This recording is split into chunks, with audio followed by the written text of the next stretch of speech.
بسم الله الرحمن الرحيم. مشاهدينا الكرام، السلام عليكم ورحمة الله وبركاته. أهلا بحضراتكم في لقاء متجدد من برنامج قوارير. قال تعالى: إنا أنزلناه قرآنا عربيا لعلكم تعقلون. من هذه المكانة العظيمة للغة العربية، لغتنا، وهي لغة القرآن الكريم ولغة أهل الجنة، جعلنا الله وإياكم منها يا رب العالمين، وهي الركن الأساسي في تشكيل هويتنا وأصالتنا. النهاردة هنتكلم في موضوع في غاية الأهمية. أصبح العالم دلوقتي بتتسارع فيه الشاشات والرسائل السريعة والسوشيال ميديا، ولم تعد اللغة العربية اليوم بتشبه اللغة العربية بالأمس، وكما تعلمناها وتعودنا عليها في استخدامها وفي الكتابة وفي القراءة. الآن وجدنا أبنائنا للأسف الشديد بيعبروا عن أفكارهم وعن كل ما يريدوه بلغة المفروض إن هي لغة عربية، ولكن هي بحروف لاتينية وأرقام، يعني أصبحت ما يعرف بالعربيزي. يعني اللي عايز يكتب حرف استبدال الحروف بأرقام 7 أو 3 أو 5 في وسط الكلام، وأصبحوا فاهمين بعض. هل ده استسهال ولا سرعة، ولا خلاص بقت هي دي لغة العصر؟ هل إحنا دلوقتي أمام انحراف لغوي وتهديد للهوية، أم أن العولمة فرضت علينا مجرد أسلوب جديد للتكيف وللتواصل؟ يسعدنا إن شاء الله النهاردة نناقش الموضوع ده حول التحول الرقمي اليوم مع ضيفتنا اللي مشرفانا في الاستوديو، الدكتورة سامية إسماعيل سكيك، الخبيرة التربوية والمدير التنفيذي في وزارة التربية والتعليم العالي الفلسطيني. السلام عليكم وأهلا مرحبا يا دكتورة. وعليكم السلام ورحمة الله وبركاته. أهلا وسهلا بحضرتك، شرفتينا ونورتينا. الله يبارك فيك يا رب. الحقيقة احنا موضوعنا النهاردة في غاية الأهمية، وأصبح يعني مش عايزة أقول إن هو بقت لغة العصر، لأن إن شاء الله اللغة العربية لغة القرآن هي لغة كل العصور. فبداية قبل ما نغوص في التفاصيل، عايزة أعرف من حضرتك السبب اللي دفعك تحديدا لاختيار الموضوع ده بالذات في بحث حضرتك. هل كان مثلا ملاحظة في أمر ما، موقف حصل قدام حضرتك دفعك في البحث والتقصي عن أثر العربيزي أو التحول اللغوي ده، ولا كان إيه الأسباب الأساسية اللي دفعت حضرتك لاختيار هذا البحث بالتحديد؟ نعم، بعد بسم الله الرحمن الرحيم والصلاة والسلام على أشرف المرسلين سيدنا محمد وعلى آله وصحبه أجمعين. طبعا بداية أشكر حضراتكم لهذا اللقاء الثري المميز، ويعني أود أن أشكر الأستاذ الدكتور برهان سعيد الذي يعني تفضل وقال كلمة يعني أنعشتني للأمانة، فقال لي: إن كان بحثك هو الوحيد في هذا المؤتمر حين اشترك في المؤتمر، فأنا أكتفي به ويكتفى به، فهذا فخر لي وشهادة أعتز بها وأفتخر، فأنا أشكره بشكل خاص يعني. ثم الشكر لحضرتك وللقناة هنا. شكرا لحضرتك، احنا اللي بنشكرك على تلبية الدعوة. الله يحييك ويبارك في عمرك يا رب.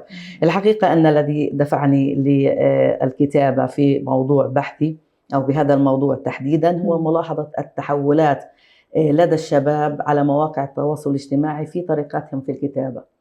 يعني لم تعد اللغة العربية النقية البحتة هي المستخدمة.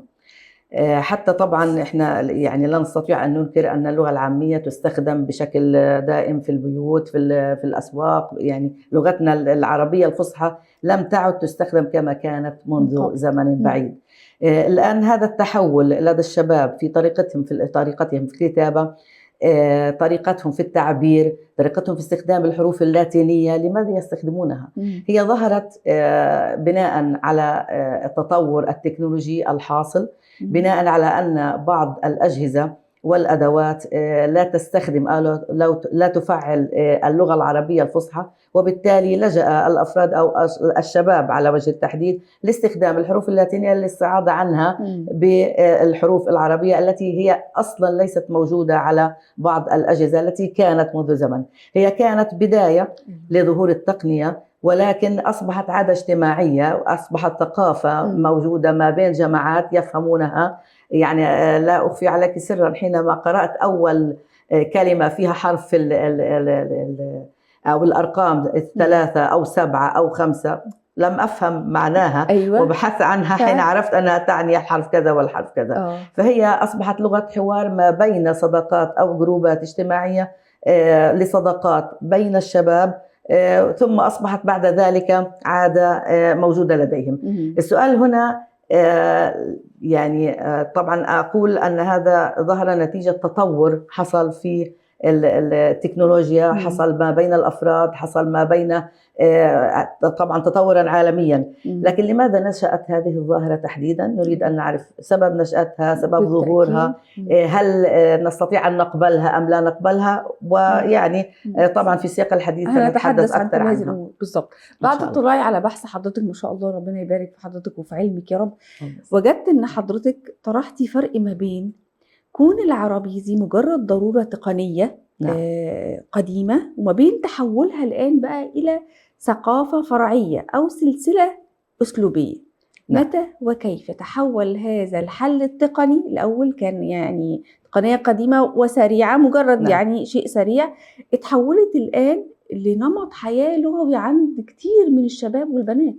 نعم، هي فعلا تحولت لنمط كما ذكرت لحضرتك، إنه البداية كانت بسبب مشكلة تقنية، ثم أصبحت بعد ذلك عادة بين مجموعات الأصدقاء يفهمونها تلقائيا دون الرجوع إلى ماذا يعني الرقم في مقابل الحرف، مش محتاجين تفسير. نعم. وكان بداية طبعا لظهور مشكلة تقنية، لأن الأجهزة الموجودة المرتبطة لا تتحدث أو لا يعني لا حروف اللغة العربية غير موجودة عليها، وبالتالي لجأ الشباب لاستخدامها. ثم أصبحت بعد ذلك عادة اجتماعية أو ثقافة اجتماعية، سوسيو لانجويج يعني زي ما بيقولوا، أو اللي هي اللغة الاجتماعية اللغوية، أصبحت كذلك. فبالتالي هي ظهرت بناء على ما ذكرنا من تطور تقني، ولكنها أصبحت عادة عند الأفراد. نريد أن نفهم السبب الجوهري والمحوري لماذا نشأت ولماذا استمرت، وهل يمكن للشاب العربي أو للشباب العربي أن يستمر في استخدامها داخل أو في المحافل الرسمية وفي الجامعات وفي المكاتب الرسمية وفي المكاتبات، وألا يستطيع أن يعبر عن نفسه في المحافل الرسمية أو في المحافل الدولية. هنا نقول أن هناك خطأ ما أو بحاجة لتصويب ما اعتاد عليه الشباب. والله إذا كان الشاب يستطيع أن يستخدم اللغة ويوظفها في مكانها في المحافل الرسمية وفي الجامعة وفي المكاتبات وفي البحث العلمي، فهو قادر على إنتاج المعرفة وقادر على توظيف اللغة بشكل سليم. أما إن لم يستطع أن يستخدمها أو يوظفها في كل هذه المحافل أو في كل هذه المناحي، فهناك خلل يجب أن يعالج تربويا. بالتأكيد. طيب دكتورة، حضرتك اتكلمتي في البحث أيضا عن مفهوم التهجين اللغوي في الفضاء السيبراني. نعم. هل حضرتك شايفة أن العربيزي أصبحت دلوقتي، خلينا نوضح للمشاهدين، العربيزي اللي هو كتابة الحروف العربية بالحروف اللاتينية، نعم، إن هي دلوقتي بقت لغة ثالثة ما بين اللغة الفصحى والعامية، ولا هي مجرد بقى للأسف الشديد بقت تشويه وسلوك انحرافي زي ما كتير من المحافظين بيوصفوها؟ لا، إحنا لا نستطيع أن نقول أنها تشويه، ولا نستطيع أيضا أن نجزم أنها لغة ثالثة. هي ليست لغة ثالثة على الإطلاق، لأن اللغة الأصيلة العربية هي العربية الفصحى، هي الأساس. أما هي نمط العربيزي، هو نمط من أنماط اللغة الهجينة التي دخلت على مجتمعنا العربي بسبب التطور التكنولوجي كما ذكرت لحضرتك في البداية، وبسبب الخلل في عدم وجود أجهزة تحتوي على النص العربي المطلوب، وبالتالي ثم بعد ذلك أصبحت طبعا عادة لدى الشباب. فلا نستطيع أن نقول أنها لغة ثالثة أبدا، لأن اللغة العربية هي اللغة الأصيلة. ودائما أقول أنا يعني بصراحة في كل محفل، إذا أردت أن يوظف شبابنا اللغة العربية الأصيلة أو الفصحى، فعليه بقراءة القرآن. القرآن طبعا يهذب النفوس، طبعا يقوم اللغة، يعني يجعل الشخص أو الشباب يعني يبتعد تماما حتى عن استخدام الحروف بالشكل السريع. لكن هي كما ذكرت لحضرتك هو نمط ظهر بسبب وجود تقنية معينة ثم أصبح عادة. وبالتالي إذا أنا لجأت للقرآن الكريم فأنا سأقوم اللغة العربية، سأقومها تماما. ولا يجب أن نعلمها عندما يكبر يعني الشباب، ولكن منذ الصغر. ويمكن في المؤتمر ذكر أستاذنا أنه الجنين وهو في بطن أمه يستمع للقرآن فيصبح عنده، يعني سبحان الله العظيم، يتعود على ذلك. حين يكبر ويرى الأب أو الأم يقرؤون القرآن أو يتلونه، أو هو يذهب والده به إلى المسجد فيجب وهو يستمع إلى القرآن، فتصبح حتى عنده عادة لغوية سليمة بقراءة القرآن. هنا أريد أن أعرج لأنني استمعت قبل فترة إلى أستاذة عملت أو دكتورة عملت في اليونسكو، وقالت يعني كلام مهم صراحة وجميل جدا. قالت أن الحملة البريطانية والفرنسية حين أتت على مصر وعلى سوريا، هم حاولوا أن يروا يعني ما السبب في أن الطفل في سن السادسة يمتلك ثروة لغوية تقدر ب50,000 كلمة. في المقابل الطفل الغربي لا تتجاوز مفردات اللغوية 3,000 كلمة. هنا بحثوا وجدوا أن السبب في ذلك هو أن الطفل في سن السادسة في هذه البلاد، في بلاد الشام ومصر، يحفظون القرآن الكريم ويحفظون ألفية ابن مالك ويحفظون ال40 حديث النووية أو عدا ذلك، فتصبح الثروة اللغوية لديهم كبيرة جدا. وبالتالي هم حاولوا أن يوئدوا هذه المبادرات الموجودة، فطالبوا بإغلاق الكتاتيب. لم تنجح الفكرة لأن الناس متمسكة كانت بها جدا. وبالتالي هم أنشأوا المدارس الأجنبية للأسف الشديد. ده كلام مهم جدا. فأصبح الشباب والأهالي للأسف والأسر يعني تتبارى من سيكون له قصب السبق في الوصول لهذه المدرسة، مع أن تكاليف رسومها عالية جدا وغالية جدا على الأهل أساسا وترهقهم ماديا، لكنهم كانوا حريصون جدا على أن يدخلوا أبنائهم في هذه المدارس. لماذا؟ لأنها تعتمد أيضا على التقنية والتكنولوجيا الحديثة والمنافسة في العلم والتعلم، وهي لغة مستقبل. فإذا لم نفلح نحن في أن نجعل اللغة العربية لغة مستقبل فسيضيع مستقبل اللغة العربية. لكن الله خير حافظا وهو أرحم الراحمين. يعني ده كلام مهم جدا جدا يا دكتورة. الحقيقة لأن أصبح الآن بعض الأهالي الآباء والأمهات بيتباهوا ويتفخروا قدام بعضهم. بنتي ما بتعرفش تتكلم عربي للأسف. لا، وبتقولها بانبساط بفخر. بنتي بتتكلم فرنساوي، بتتكلم إنجليزي، بتتكلم مش عارف إيه، اللغات دي عندها ما شاء الله، لكن تيجي على العربي والله ما بتعرف تقرأ، والله ما بتعرف. طب وده حاجة يعني كويسة؟ هي شايفة من قرارة نفسها ان ده نجاح كبير جدا. انها قدرت تخلي بنتها قادرة على التحدث باللغة الإنجليزية وغيرها من اللغة. وده بيكون على حساب لغتها الأم. فقدت اللغة العربية تماما. هي لا تستطيع أن تقرأ، حتى القرآن لا تستطيع أن تقرأ، وهذه كارثة صراحة. يعني هذه كارثة وطامة كبرى. يعني عندما يكبر ابني أو ابنتي ولا يستطيع أن يقرأ القرآن قراءة سليمة وجيدة، فهذه كارثة طامة كبرى. هذه هويتنا تتركز وتتمحور حول القرآن الكريم والسنة النبوية الشريفة. فإذا لم نستطع أن نقرأ القرآن ويقرأه أبنائنا، أين سنصل؟ كيف سنصل إلى لغة مستقبل محترمة، لغة مستقبل قادرة على أن يعني تتجاوز كل الحدود وكل الصعاب، وتكون قادرة على الإنتاج المعرفي فيما يتعلق بالتكنولوجيا والذكاء الاصطناعي وأشياء كثيرة. بالتأكيد. طيب دكتورة، حضرتك عرضتي في دراستك اتجاهين أكاديميين والاتجاهين محتاجين نتكلم عنهم. اتجاه تحذيري بيرى إن العربيزي خطر على الهوية العربية والارتباط بالفصحى، واتجاه تاني برجماتي تجديدي بيرى إن هو تكيف طبيعي مع اللي حاصل في هذا العصر. دكتورة سامية، أين تقف بقى بين هذين الرأيين، مع الاتجاه التحذيري ولا التجديدي؟ الحقيقة أنني أقف في الوسط بين الاتجاهين. فلا أستطيع أن أقول هذا اتجاه تحذيري وينبغي أن نبتعد عنه تماما، لأنه أصبح لغة العصر.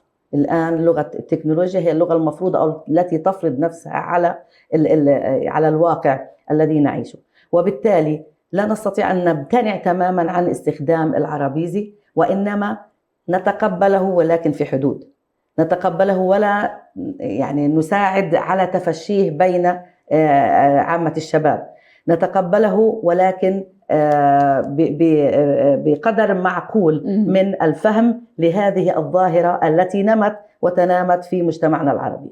أما الاتجاه البراغماتي اللي هو التجديدي والذي يقول أن نتقبل هذا، أيضا أكرر وأؤكد أن يجب أن نتقبله ولكن بحدود معقولة وبخطوط مرسومة تربويا داخل الأسرة، تربويا داخل المدارس. أنا هنا أحمل صراحة، أحمل الأسرة ثم المدرسة العبء الكامل طبعا، لأنهم يتكاملان صراحة، يتكاملان في توظيف اللغة العربية السليمة.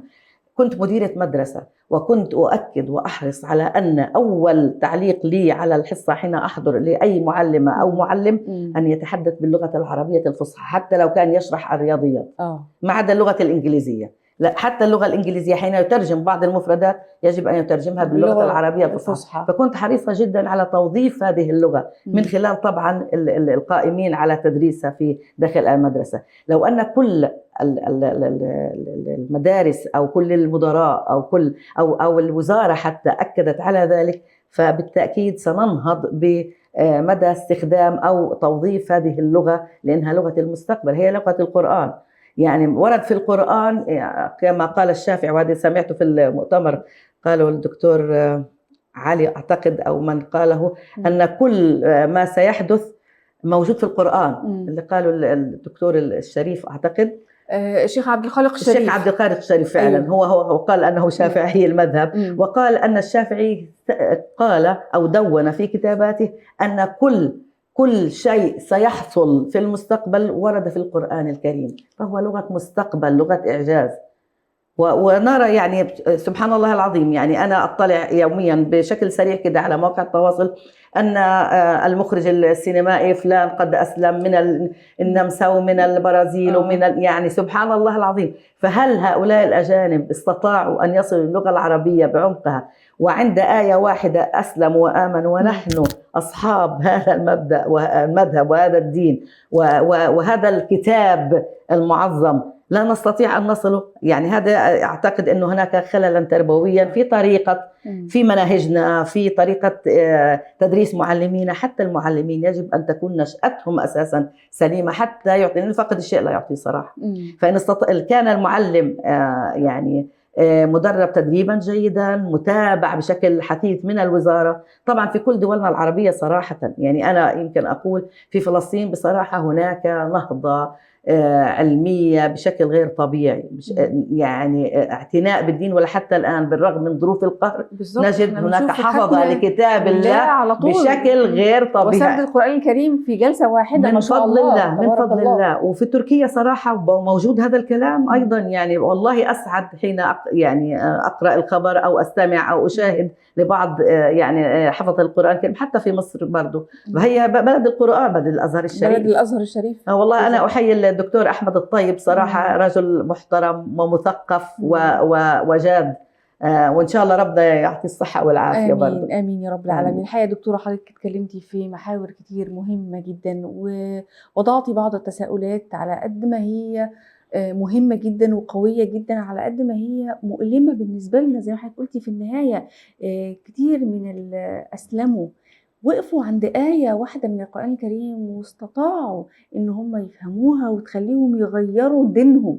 وإحنا أهل هذا القرآن وأهل هذه اللغة العربية نبتعد عنها يعني خطوة بخطوة، وأصبح بنستبدلها بالعربيزي. فالحقيقة محتاجة وقفة كبيرة جدا مننا كآباء وأمهات ومن المسؤولين والتربويين. الحقيقة ما زال معنا محاور كتير مهمة جدا، وبحث حضرتك ما شاء الله لا يكفي حلقات، ولكن انتهت حلقتنا اليوم. بإذن الله نستمر مع حضرتك في حلقات أخرى ونناقش فيها ما تبقى من المحاور المهمة. ولكن في النهاية لا يسعني إلا أني أشكر حضرتك الدكتورة سامية إسماعيل سكيك، الخبيرة التربوية ومدير التنفيذي في وزارة التربية والتعليم العالي الفلسطيني. شكرا جزيلا لحضرتك. شكرا لحضرتك. وطبعا الشكر موصول لكل مشاهدين ومتابعين برنامج قوارير. وصلنا للختام في هذا الجزء الأول من سلسلة الحلقات اللي هنعملها بإذن الله مع ضيفتنا الفاضلة الدكتورة سامية، واللي تتبعنا فيها النهاردة جذور ظاهرة العربيزي وكيف حولتها العولمة